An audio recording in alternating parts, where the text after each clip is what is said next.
Hey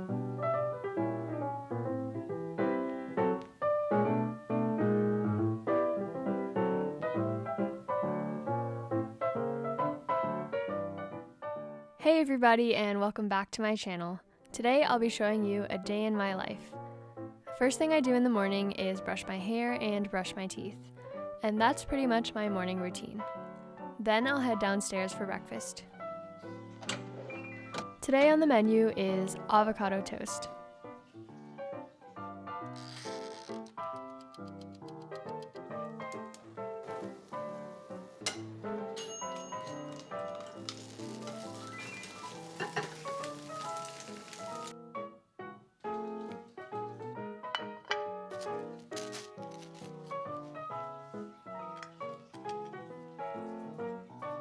Here's when I realized I should have made 2 eggs. Then I grabbed an apple, and I want to show you guys this really cool trick I learned where you can break the apple in half with just your bare hands.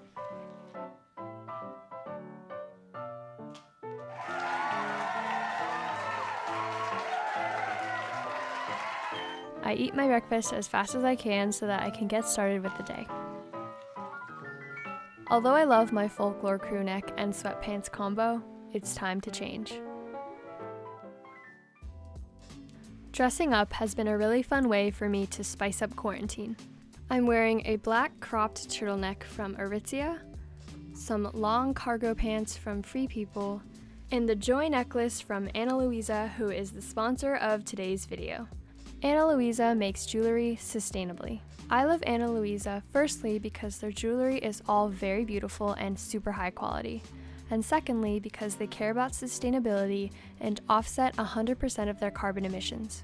Ana Luisa is a perfect gift for you or for a loved one, and right now is the perfect time to get something because they are running a 15% off site-wide sale for Valentine's Day.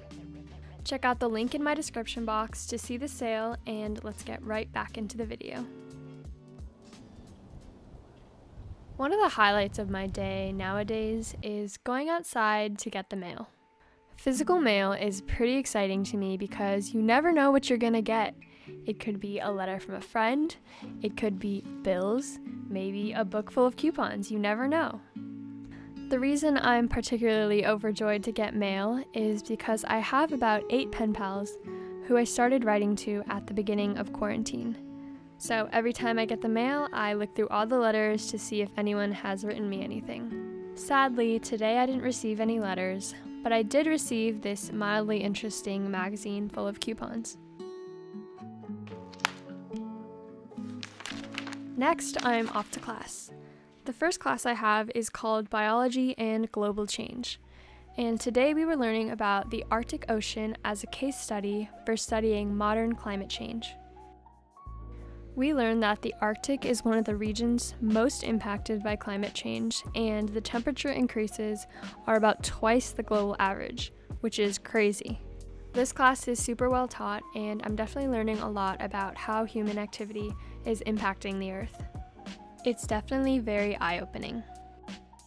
Of course, no Zoom class is quite complete without some sort of internet failure. Data center, and this is just showing that the area of the ocean that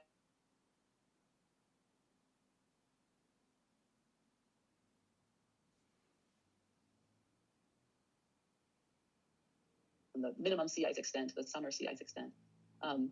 You can see that, So the professor had to stop the lecture early because her internet was very unstable and it kept pausing, and she was clearly really frustrated, and I felt really bad for her. I hope she doesn't think that we hate her for it though, because we all have internet troubles at times and this stuff happens, so it's just part of Zoom life.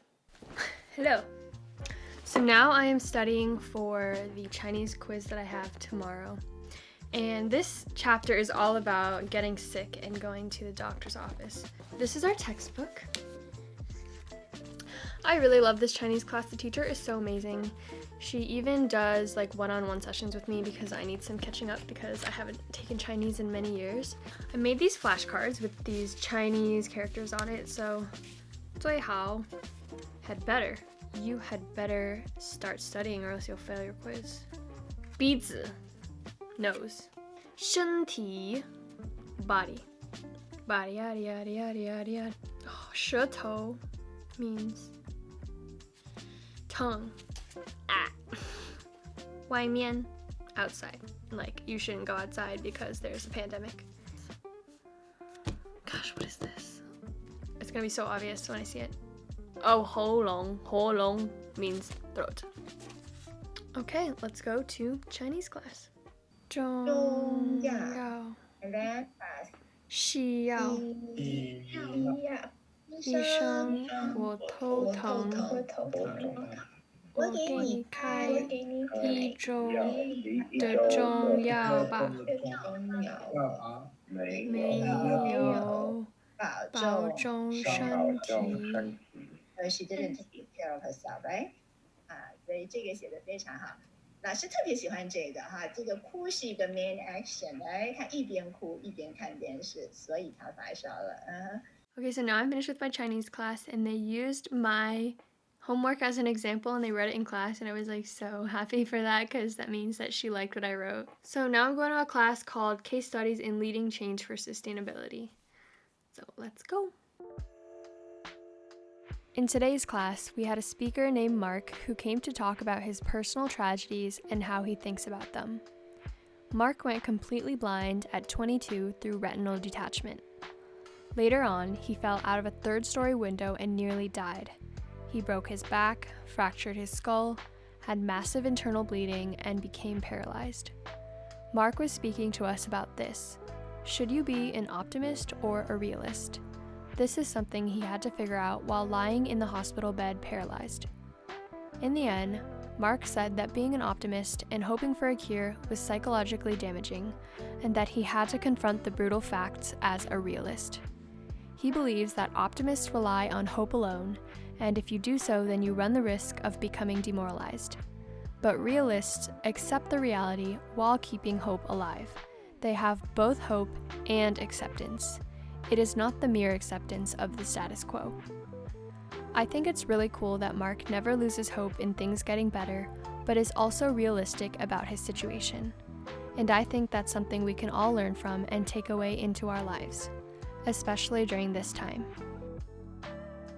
After the talk, we went into breakout rooms and discussed the talk and last week's reading. And this is what we did until the end of class.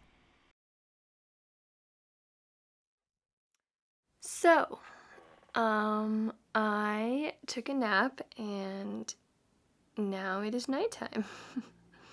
So now I'm just going to be studying for my Chinese quiz that I have tomorrow. 张开嘴巴，湿头，感冒，粥，没事，担心一会儿的，休息。医生，我跟男朋友分手以后，天天睡不着，现在身体很不舒服。So that marks the end of a typical day in my life at Zoom University. Thank you so much for watching, and if you found any of this relatable, comment down below which part you related to most. And don't forget to click the link in my description box to check out Ana Luisa's Valentine's Day sale. Thanks again, and I'll see you in the next video.